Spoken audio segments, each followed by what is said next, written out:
This conference will now be recorded.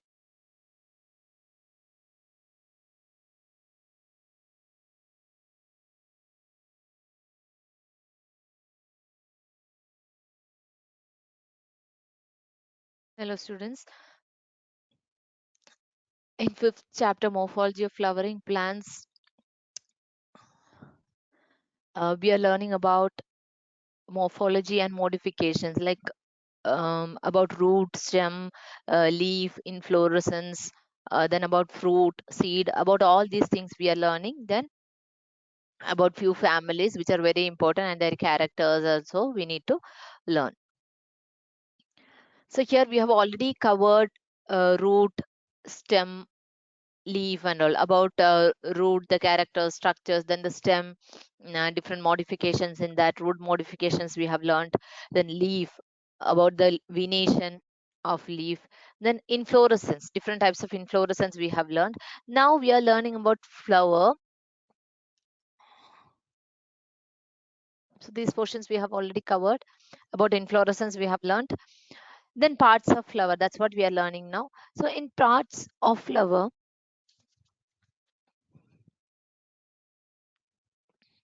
you can see this calyx.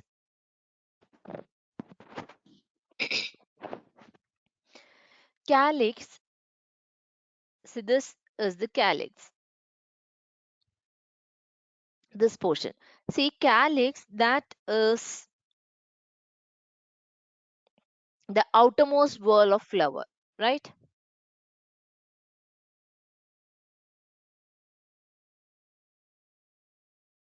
Outermost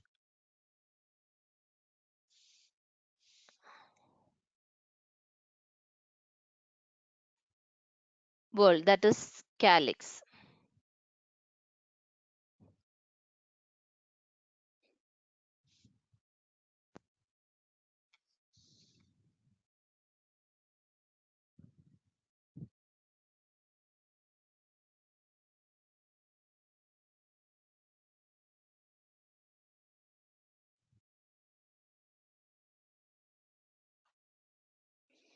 Okay, so calyx is the outermost wall of the flower, and each member of this wall.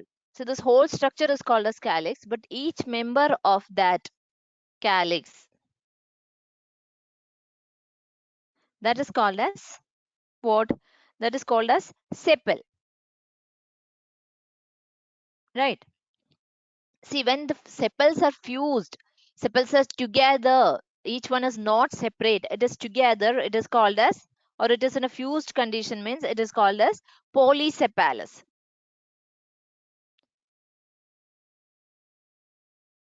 Polysepalous. Okay, and when the sepals are fused, sorry, when the sepals are fused, it is called as gamosepalous.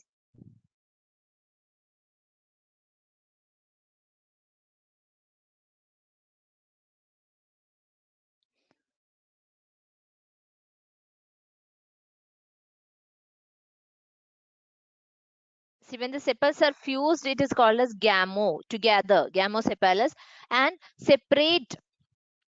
The fused sepals means they'll be united. Okay, when the sepals, all the sepals are free from each other, in that kind of sepals also you can see in some flowers, right? See the calyx, you can see in hibiscus flower, it is together, right? The top part only will be separated, otherwise it will be fused, right? See, from this portion it will be free, up to here it will be fused in hibiscus plant. So that is gamo, united situation, right? That is fused sepal, means gamosepalous. Now free sepals, that condition is called as what? Free sepals, that is polysepalous. Okay, and what is the function of the sepals? Function of the sepals is, that is protection of flower during bud stage. In bud stage, for bud protection, mainly it is for bud protection. And we have learned that calyx of Musanda. See, it's the large leafy structure which you can see with colors. That colorful leaf-like structure, that is the calyx of Musanda, and that is brightly colored. You can see in different colors that one, and that is for attracting the insect. Okay, so that's why we are calling as advertisement flag. Then in the family of sunflower, sepals are modified into hairy structures which is called as pappus. Right, in sunflower family. Sunflower, that is belonging to Compositae family. And the sepals that do not fall and they'll remain attached to the fruit, they are called as persistent sepal. Means it will be persistent, it will be consistently, it will be there, it will persist and it will not fall. That you can see, that condition you can see in tomato, brinjal, cotton, datura and all.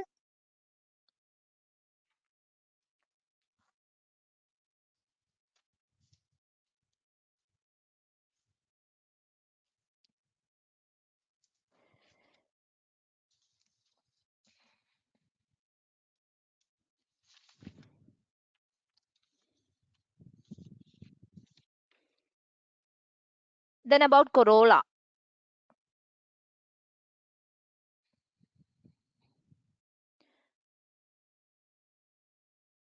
Corolla, what you can see here, first whorl, the outer one, green one, that is calyx.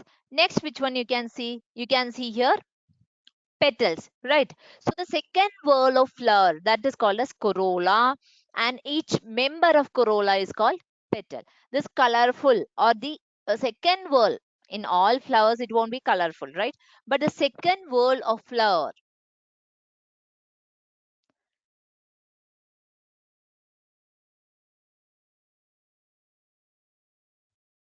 after calyx, which you can see corolla, that is called as corolla. Corolla is the second whorl of flower, and each member of that whorl, that is called as petal.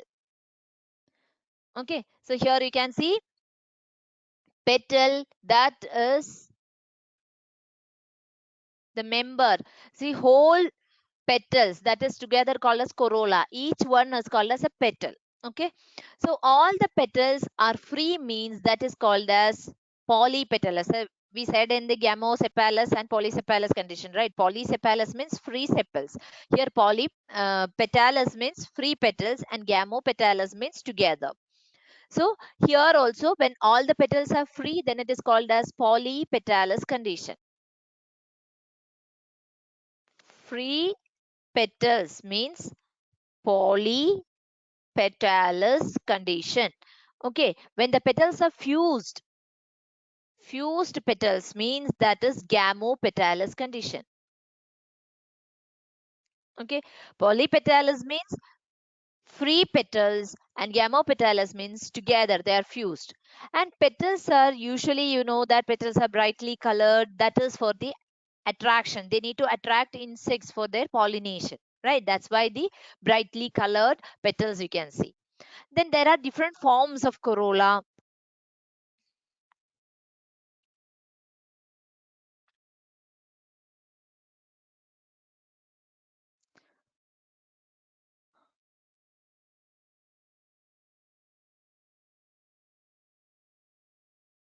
Okay, first is actinomorphic polypetalous corolla. Actinomorphic polypetalous.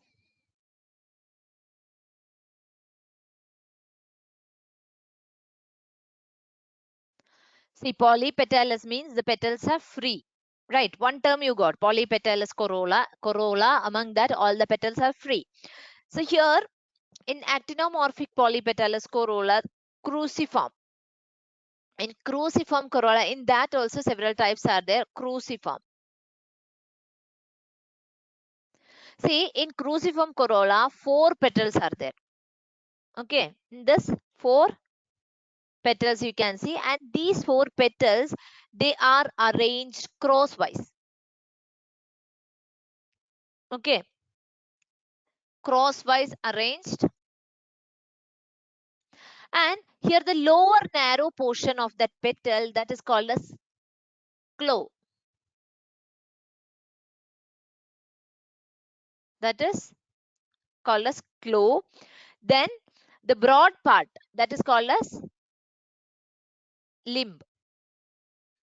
Okay, see in mustard, radish and all, especially you can see in cruciferous family, you can see this. See, actinomorphic polypetalous corolla we said. Then actinomorphic gamopetalous corolla. Polypetalous, this is free petals. Then gamopetalous corolla, that campanulate or bell shaped, you can see. Then tubular, you can see funnel shaped, then wheel shaped. All these types are there. Okay, campanulate means it will be bell shaped. Corolla, that will be bell shaped. This is gamopetalous, means petals are fused. That gamopetalous condition you can see in different way: campanulate or bell shaped, tubular, that means tube shaped fused condition you can see, infundibulum form, that means funnel shaped you can see. Funnel shaped you might have seen in datura and all, right? Then rotate or wheel shaped, that type was also there. Okay, so uh, actinomorphic corolla, actinomorphic and zygomorphic is there. In actinomorphic polypetalous and actinomorphic gamopetalous condition is there.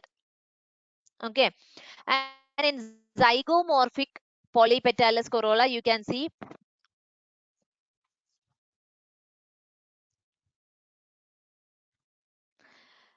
in Papilionaceae family, that means it's a butterfly shaped corolla. Okay, 5 petals will be there, and the posterior in common P and all you can see 5 petals will be there. The first petal will be, this is in which condition we are saying zygomorphic. In previous session we have covered what is actinomorphic and what is zygomorphic condition. Okay, so in zygomorphic, you know, you can see zygomorphic polypetalous. Zygomorphic and polypetalous means petals are free. So again in that you can see it's a butterfly shaped zygomorphic polypetalous condition. Okay, this is butterfly shaped we can say. Commonly you can see in pea plant and all, right? So first one will be the large one. One petal will be very large, which is called as standard petal. Okay, so in this type of corolla, 5 petals you can see, and the posterior petal, that is the largest one, and this is called as standard petal. Okay, next on side you can see two another petals like this.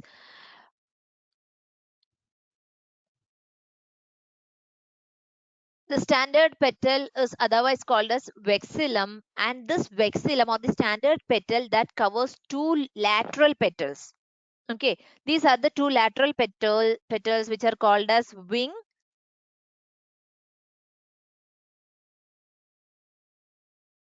wings, and innermost, now 3 petals over, right? And the innermost or anterior petals, they are united to form keel, or we can call it as carina. Okay, this petal shape that is different. Like this, it will arise, and from this side also the same way it will come.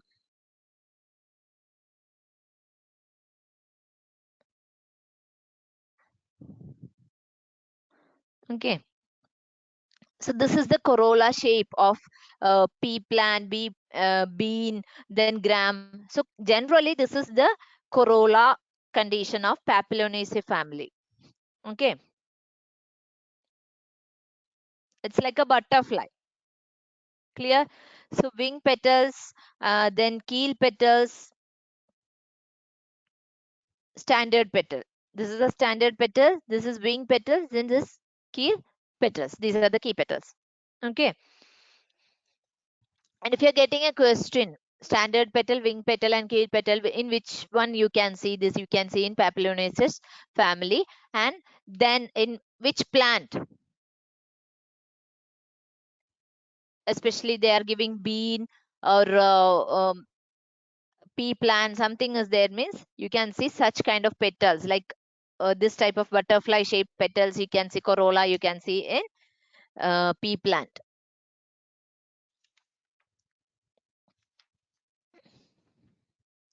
Then next one is zygomorphic gamopetalous condition. Zygomorphic gamopetalous. Okay.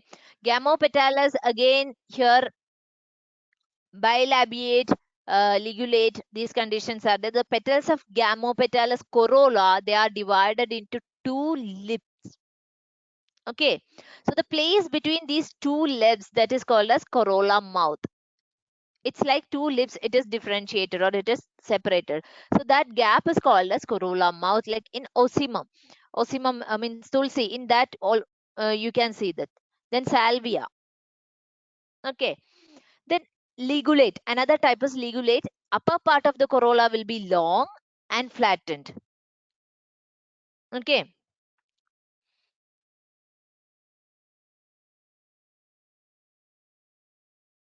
Then flattened tongue-like, which is attached with the short narrow tube. That is ray florets of sunflower. In that you can see. Which one?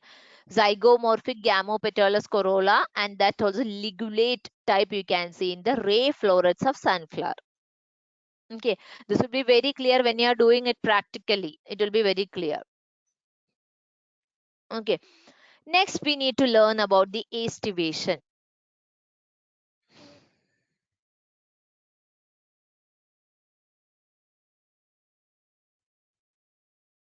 So what is this aestivation? See, aestivation means mode of arrangement. We can define it like mode of arrangement of sepals or petals in floral bud with respect to the other members of the same whorl. That is called as aestivation.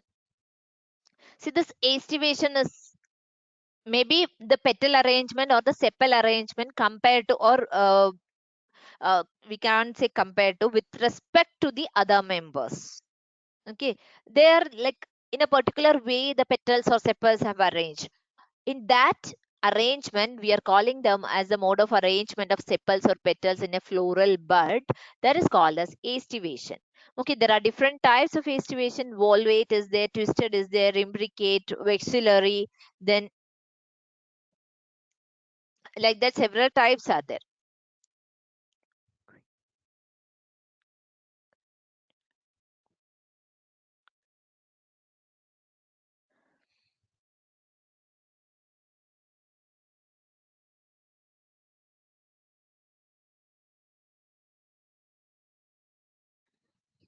See, all these symbols are important in which one? When you are drawing the diagram. I said you have to learn some families, important characters. So that time we will learn, we will utilize all these terms. Okay. There we need to put all these terms to explain the characters.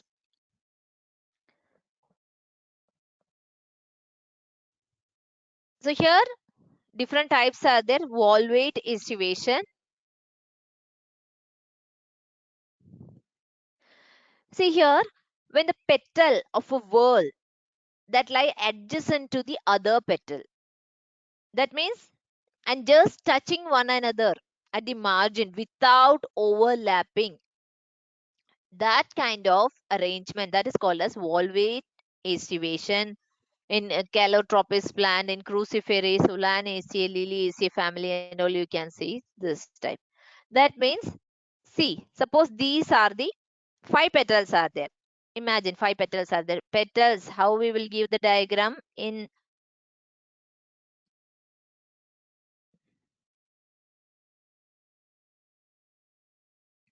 They are just lying near to each other. Okay.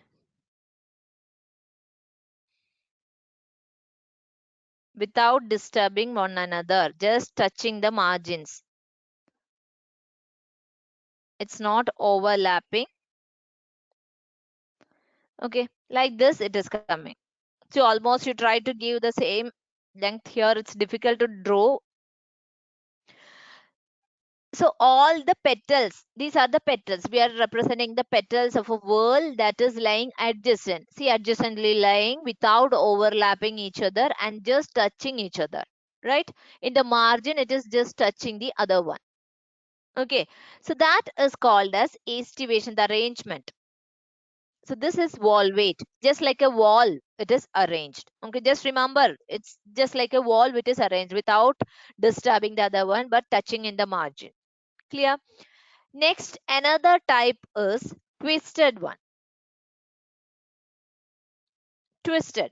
So in twisted, this type, one margin of petal that covers the adjacent petal, and the other margin is covered by the another petal. Okay. So it's like in a twisted form. If you are twisting something, how it will be? One round shaped something we are twisting. How it will form?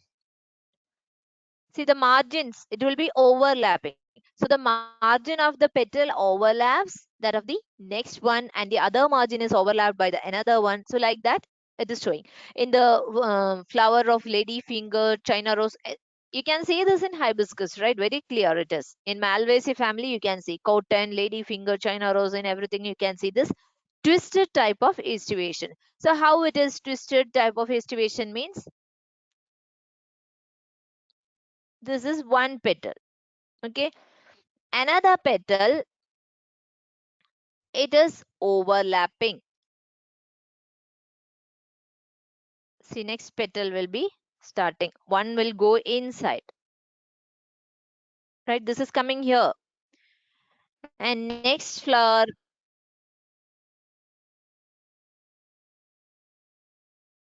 it will come in round shape, but one is overlapping another one.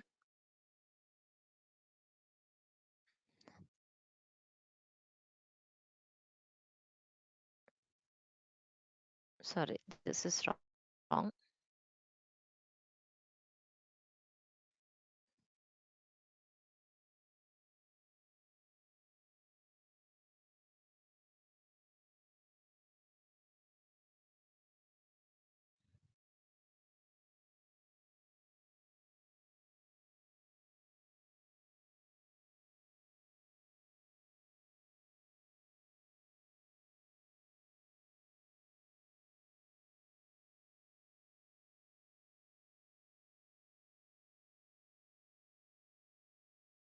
Okay, so almost you can see like this.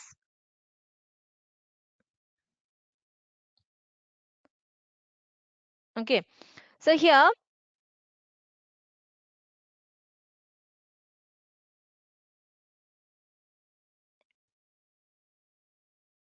in twisted type,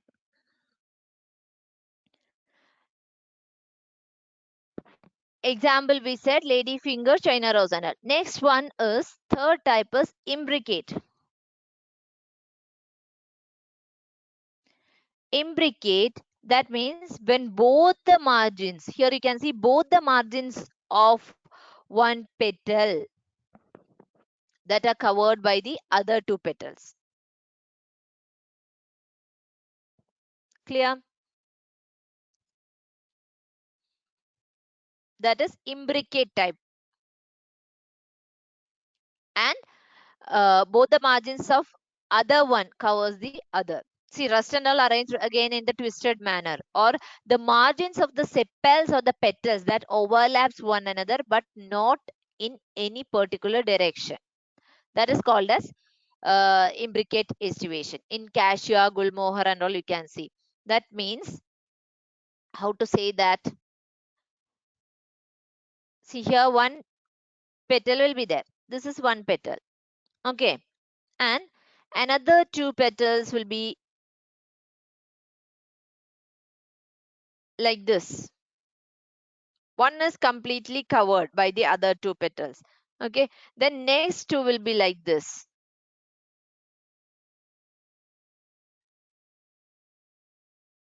This is almost in a twisted condition. Okay, this is in a twisted condition. This is imbricate. One petal is completely going inside. That is covered from both sides. It is covering. Okay, that character you need to show here in the imbricate. Others are, however they want, they can arrange. The next type is vexillary.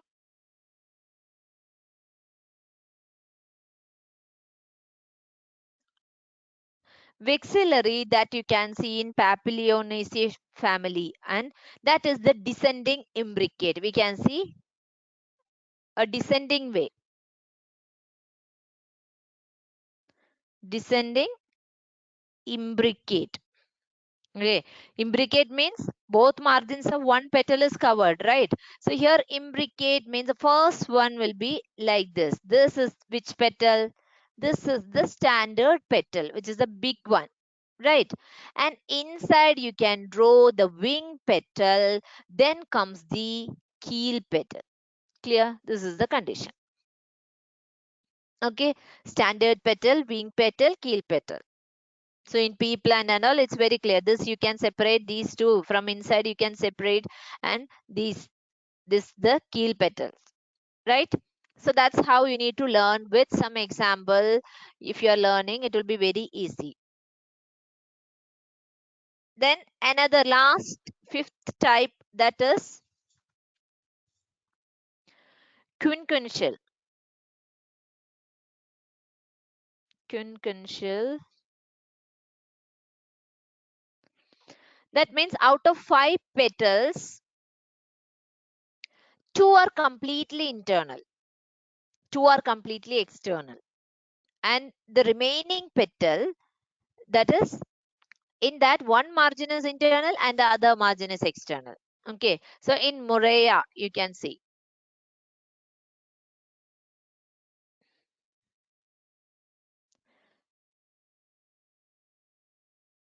what you said.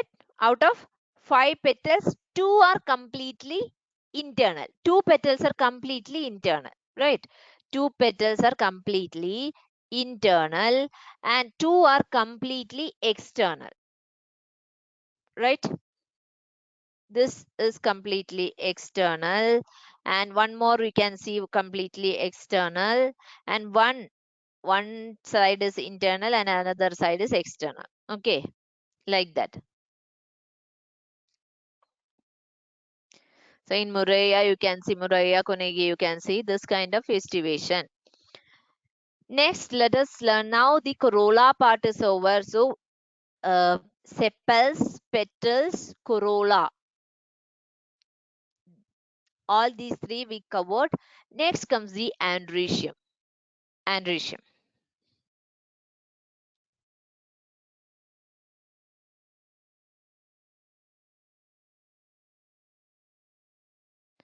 Androecium, actually, androecium means it's composed of what? Stamens. Androecium is composed of stamens. When the stamens of an androecium, they are free, then it is called as polyandrous condition. Free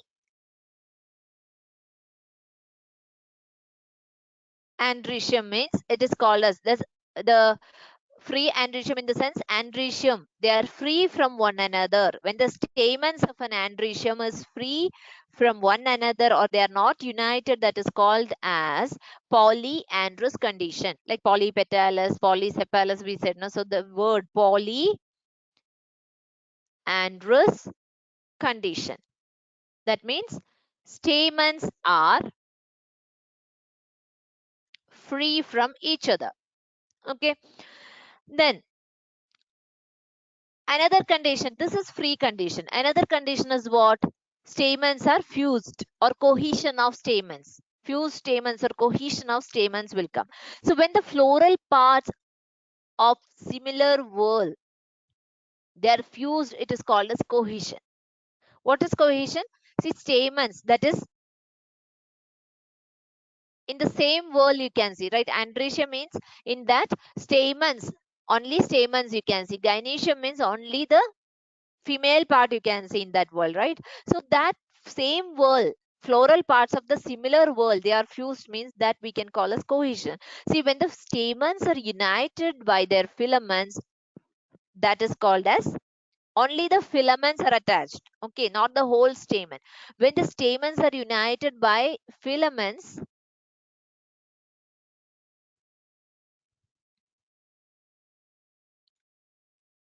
on the filamental part is united, that is called as adelphi. Adelphi, okay.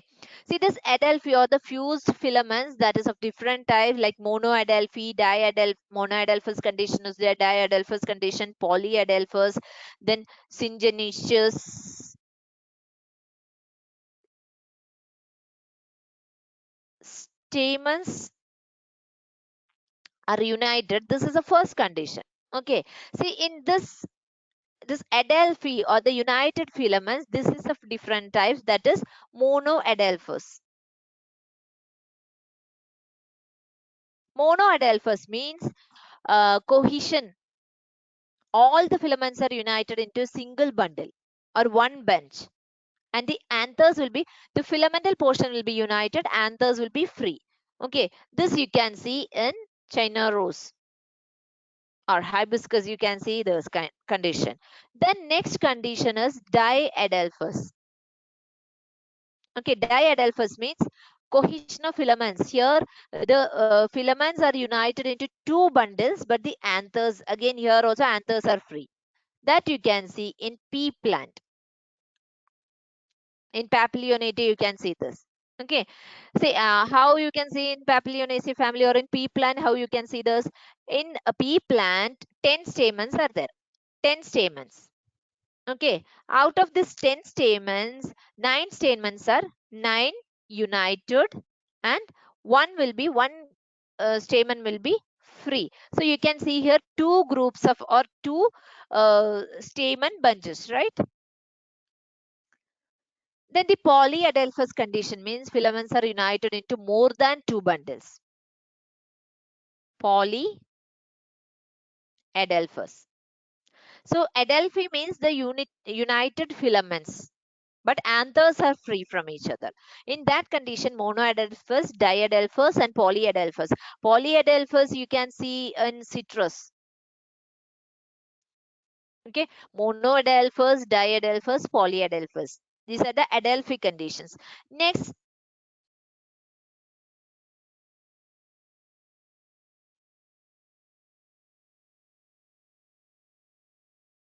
condition, adelphi condition. Then other than that, stamen cohesion you can see in syngenesious.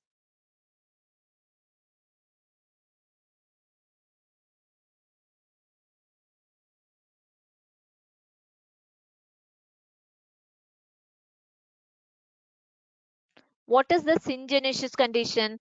See, anthers in adelphi, stamens,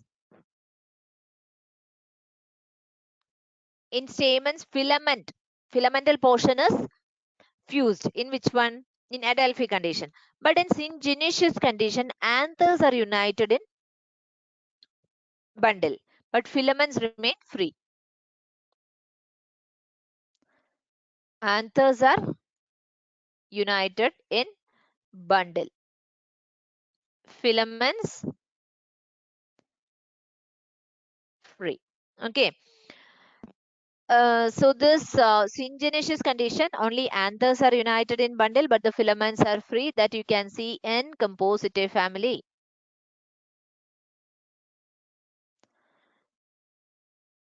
Okay. Then synandrous. Synandrous. See here, anthers as well as the filaments of the stamens are united. Throughout the whole length, they are united. Okay, anthers and the filaments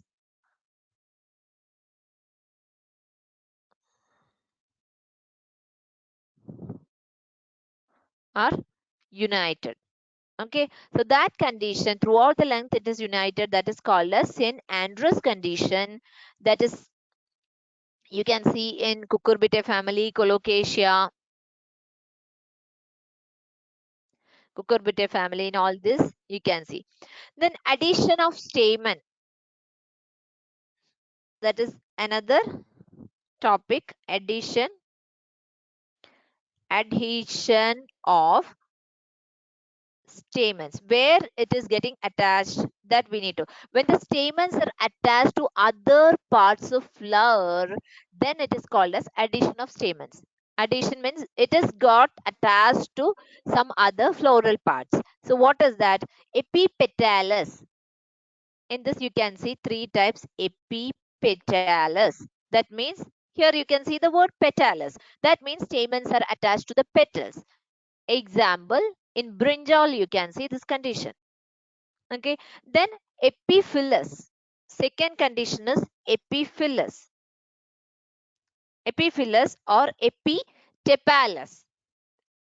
Epitepalous or epiphyllous we can see. This means stamens are attached to the tepals or the perianth. That condition you can see in lily. Okay, gynandrous flower, that means complete stamens or only anthers are attached to the gynoecium.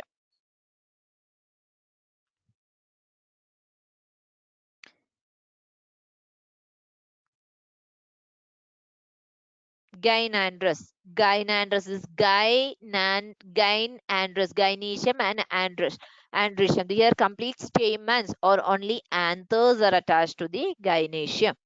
Okay, so that you can see in calotropis. This middle portion have you observed in calotropis flowers? And in calotropis flowers you can see the gynandrous condition. Okay, then another topic is length of stamens. See, these many topics like 1 mark questions you can get from this andrecium itself. Here so many terms are coming. You should be clear with all these terms. You can expect many questions from this. So don't get confused. Clearly learn the definitions. It will be very easy. And just take the picture of 1 or 2 flowers, and based on that you plan your studies. It will be very easy. See, that picture should come to your mind to write the or to select the correct option. Length of stamens, that is next topic. Length of stamen, it is coming under andrecium. See, andrecium, the male part of flower we are learning. So the length of stamen. See, there are many variations we can see in the length of filaments within a flower. Like you can see in salvia and mustard and all, you can see the variation in length of stamen. So first type is didynamis.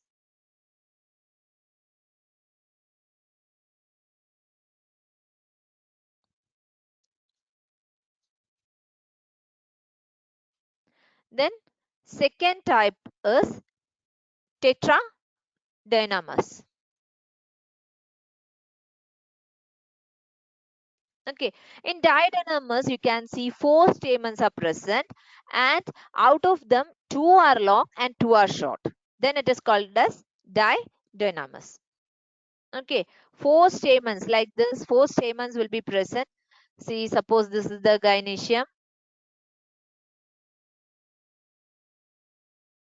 and 4 stamens are present. 4 stamens means out of these 4 stamens, 2 will be long stamens like this, and 2 will be short stamens. Length variation will be there. Okay,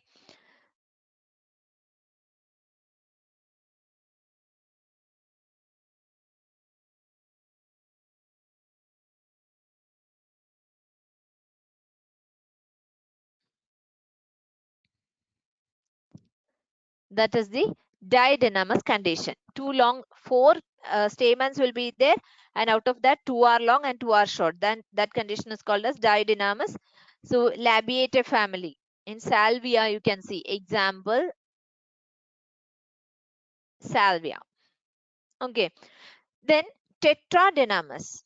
What is this tetradynamis condition? When there are 6 stamens and they are arranged in 2 whorls, 6 stamens will be there. Total 6 stamens. And these 6 stamens are arranged in 2 whorls. Okay. And the outer whorl, there are 2 short stamens, while the inner whorl, there are 4 long stamens. Outer whorl,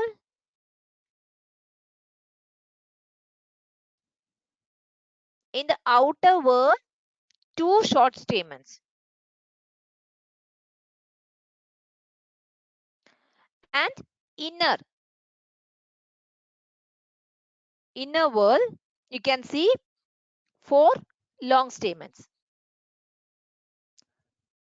2 plus 4, total 6 you are getting, right? So out of 6 stamens, that also in 2 whorls, you can see outer whorl, 2 short stamens, and inner whorl, 4 long stamens you can see. And that condition is called the tetradynamous condition in cruciferae family. Cruciferae family means in that family, mustard, radish, turnip, all these are belonging to cruciferae family. Clear?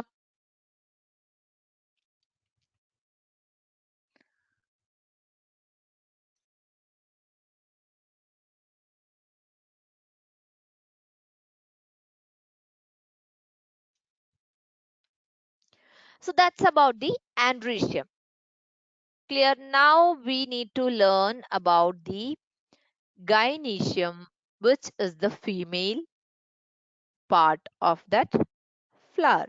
See, gynoecium is the female reproductive part. See the whole part. This is the female reproductive part. Okay, so the female reproductive part or gynoecium is the female reproductive organ of the flower, and that is made up of one or more carpels. Okay, gynoecium is the female reproductive part or female reproductive organ, and it is made up of one or more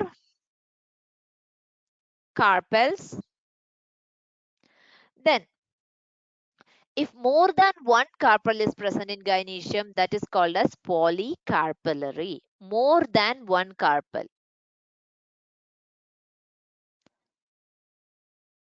Condition is called as polycarpellary condition. Okay. See, when the all the carpels, more than one carpel, that condition is the polycarpellary condition. In that polycarpellary condition or multicarpellary condition, all the carpels are free, then it is called as apocarpus.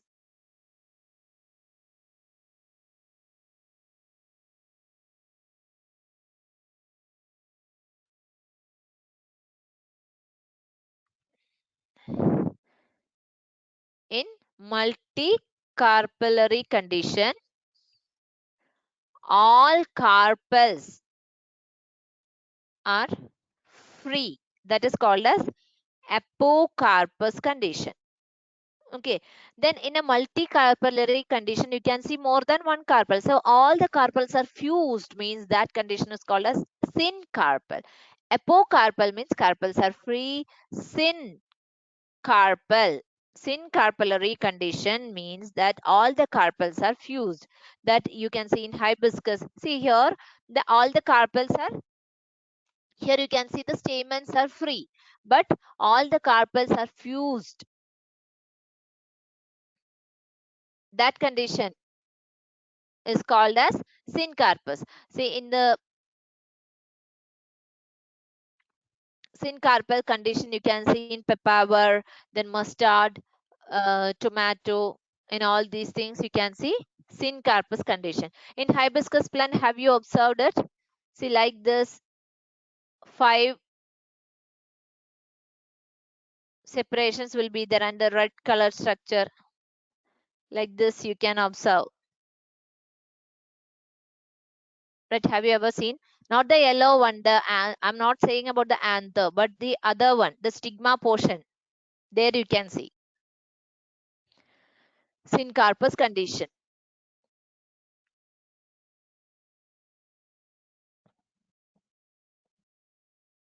Okay. Then next we need to learn about the placentation.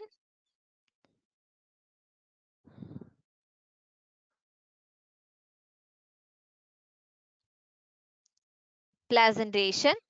See, ovules are attached to the ovary walls. Okay, where ovules are getting attached? Ovary walls. On ovary walls, it will get attached. And one or more cushion-like structures will be present there, that is called as placenta. So it will get attached to the placenta. Okay, so the way or the manner in which the placenta or the ovules are arranged on the ovary wall, that is called as placentation. Okay, so the arrangement of ovule within the ovary, arrangement of ovules within the ovary, that is called as placentation. Okay, and this placentation is of different types, like marginal placentation is there. Marginal placentation. Then second type is axial placentation. Third type is parietal. Fourth type is free or central placentation, or free central we can see. Then fifth type, that is basal placentation. Then superficial. Sixth one is superficial placentation. Okay, so in this marginal placentation means the placentation is found in monocarpellary gynecium. Monocarpellary, that means one carpel will be there in the gynecium, and that type of placentation that forms a ridge along the ventral side of ovary. Okay, and here the ovules are borne on the placenta to form a ridge along with the ventral structure of ovary, and this ridge forming into two rows, like in P. When you are opening a P or bean, there you can see how the a ridge like structure will be here, right? And here the seeds will be arranged, right, through the margins. So that is called as marginal placentation. And in axial placentation you can see they are found in multicarpellary. Carpels will be multiple, and that will be syncarpous gynecium. That means that carpels are fused. Okay, it's not going to produce separate fruits. In a fruit, multiple ovaries you can see. Okay, so multicarpellary syncarpous condition. So ovary in this multilocular, in different locules you can see the ovaries, and they are borne on the central axis. So that is forming inside a fruit, it is forming chambers, and equal number of carpels are fused. See, for example, in tomato, lemon and all, there you can see the axial placentation.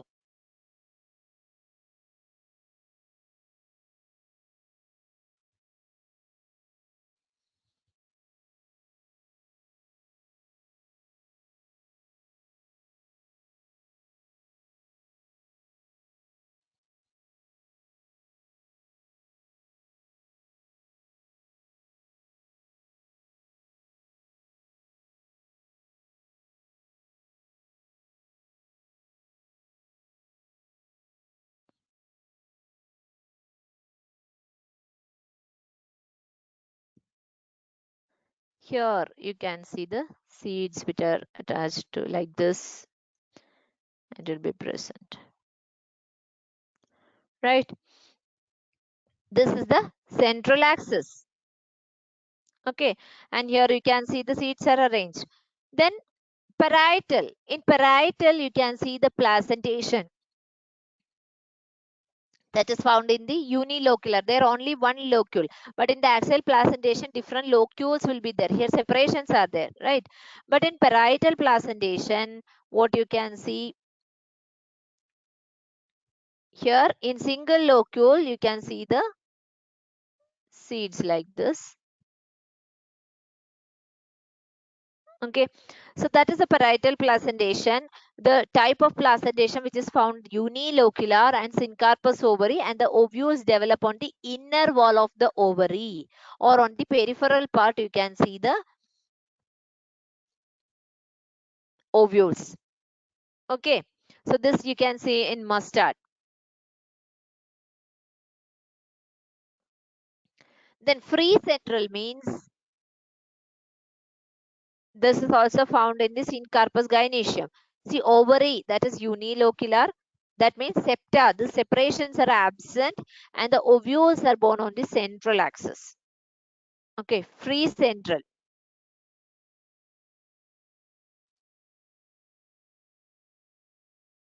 Example is primose and this dianthus.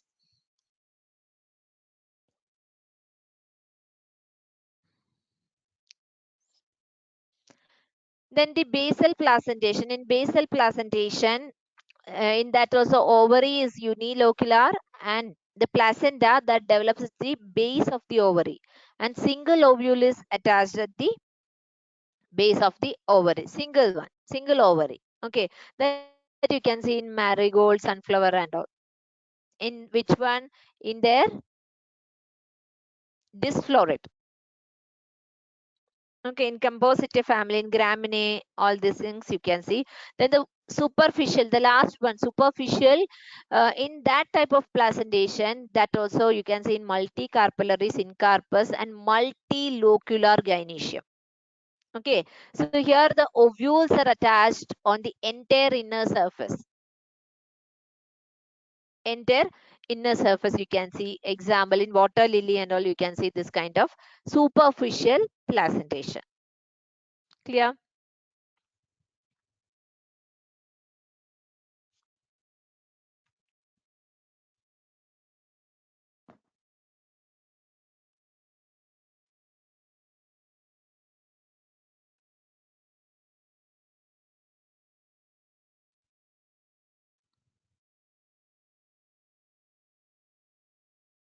Then in this chapter, you have to learn a main thing, like so many questions are coming from the fruit side, that a complete portion is there, complete fruit, different types of fruits are there, and the real fruit or the pseudo fruit, false fruit, pseudo carp, so many things you need to learn.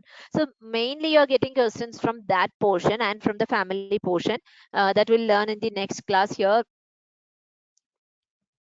that each and every point is very important in that. So in this chapter, mainly main questions, you will get confusing questions from this part. All are direct questions, but here the terms you have to make it very clear. Okay, with example you need to learn. So that we'll learn in the next class. Thank you.